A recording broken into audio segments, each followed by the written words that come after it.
So there's a myth that kids, first of all, it's getting dispelled directly that kids can't get stronger until they go through puberty because they don't have testosterone. But there are so many things that have to do with muscle strength and bone density and athleticism that has nothing to do with your androgens. And yes, and so forever they thought that a kid could not see progress. I have seen it firsthand that that's just not true. I didn't know that was a thing.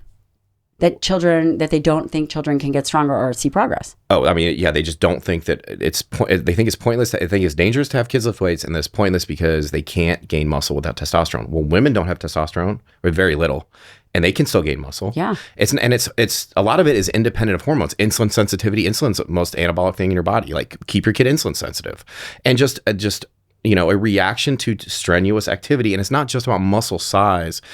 And then the strength is a hard thing to measure because the kids' limbs are getting longer. So even if their muscles are producing more strength, they might not be able to move more weight because it's just on a longer limb for right now. Mm-hmm. Like, adults don't grow limb length. So we can predictably see if a muscle gets stronger by how much weight they can use. But if a kid's muscle gets stronger, but that lever gets longer, they can't move more weight. Doesn't mean the muscle's not stronger. So sometimes a kid will get slower in adolescence because their limbs get longer, and it takes a while to catch back up to that. So they can't turn their levers over as fast. So there's just so many variables there. But it's extraordinarily important that kids are resistance training at a young age. Do you think that, is there an age where we have to begin to think about this many days a week? So for adults, for example, if you were to say a 30 to 40-year-old, okay, well, these are kind of different ages, right? Because 30, you're still pretty robust. But let's say for a 40-year-old, 40, 50-year-old, you would design a program that would be what? To start 3 days a week, hypertrophy, ideally, 3 to 4 days a week. But as little as 1 day a week does have benefit, but ideally 3 days a week minimum. Right. Yeah. But for a child who has not been through adolescence, and then we'll get to adolescence or even in adolescence, is it almost they should be lifting weights every day? So isn't it what people think? It's actually opposite. Okay, the more advanced you are, the less frequency you need or can handle. Wait, say that again.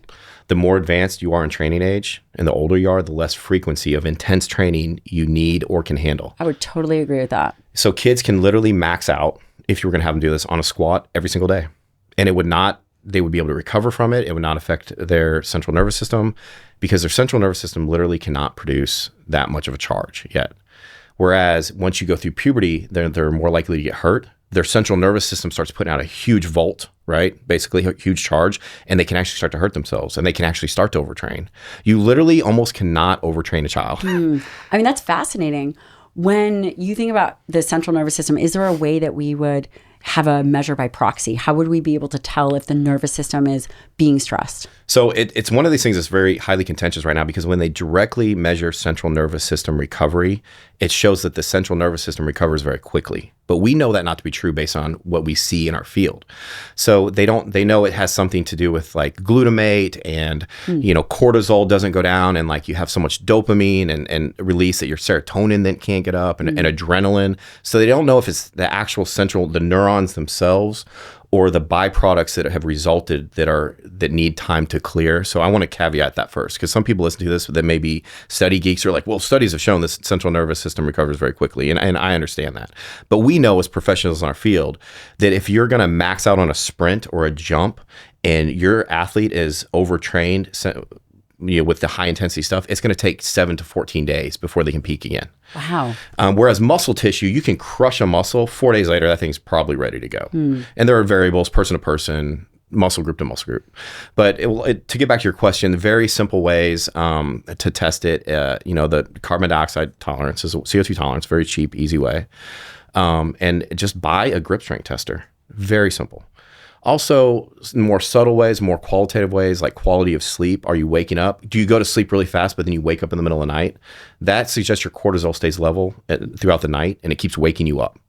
Now, if you're just tired and you crash and you don't want to get out of bed in the morning, that's probably more peripheral. You're just very tired. But if you fall asleep easily and you keep waking up, or you can't feel like you relax, or you can't get your heart rate down, or your brain fog, those are all signs of your central nervous system needs a break. And do you think that and it would be and what I'm hearing you say is that it would be very difficult to get a 5 or 6 or 7-year-old to that point, right? Physically, emotionally, right? No, because emotionally, if you're emotionally pushing and abusing your child, they will become overtrained in a hurry. But if they're having a good time and they're just doing it on their own, literally a kid can squat. You know, the Bulgarian system for adults where they squat the max every day, like it's a known thing they have to go through. That's called a dark period, where it's a year and a half of overtraining your central nervous system where you're miserable to get to the other side. God, couldn't they be more effective at that? That's just so that's why very few people do it. Year and a half? It's just, it's not necessary. Whereas kids can literally max out. A kid can go and sprint, like on the playground, they'll have a period where they race each other. Yeah. And they will literally race full speed every single day for 2 months or until they move on to something else. Yes. And the kid doesn't come home and be like, I can't focus. That just doesn't happen. Where if it's an adult did that, with the 4th or 5th day straight of doing even one max effort sprint, they would be completely fried neurologically. Their reflexes wouldn't be as good. Their grip strength would be down. Their broad jump would be down. Quantitative measures. And the first thing an athlete does is after they're prepped, I'll have them do a grip strength test or a broad jump. And if it's more than 10% off their norm, it's like, well, you need to back off today. I don't care how you feel. Your performance is telling me you need a back off day. And would that be for more of the... I mean, listen, we live in Texas, and Texas takes their sports very seriously. I'm like, what state am I in? You're laughing, you know it's true. So I mean, they've got the true. training programs for these 6-year-olds or whatever to go into the... I mean, it's just crazy. Is there an age that kind of starts looking at CO2 tolerance? Would it be 6 too young? I mean, where do we think about... I wouldn't worry about measuring the central nervous system until you get to puberty. Puberty. You know so what it seems that when puberty happens, everything changes. The thing that I would start at a younger age is and this is crazy that people think you can't do this, is teaching your child to regulate their central nervous system. Teaching them breathing methods to bring themselves up, the neural toning, breathing methods to bring their neural tone up and prepare them, breathing methods to bring their neural tone down and help them relax and recover, both in between workouts and in between sets. Wow. So there's ways to breathe in between sets. I call it intro workout breathing, to where you can really bring your nervous system tone down and help you recover and then extend the duration that you're able to be intense during that workout. We can teach children this. I really feel like weightlifting belts should be everywhere. And hear me out here, because you can put them on very loosely to where it's not tight, and you can teach your child to breathe, braced breathing, to where they try to put pressure on that weight belt all around, and teach them how to brace while breathing. Wow. Teach them how to like diaphragmatically breathe. And we can teach our children breathing. We can teach our children gait.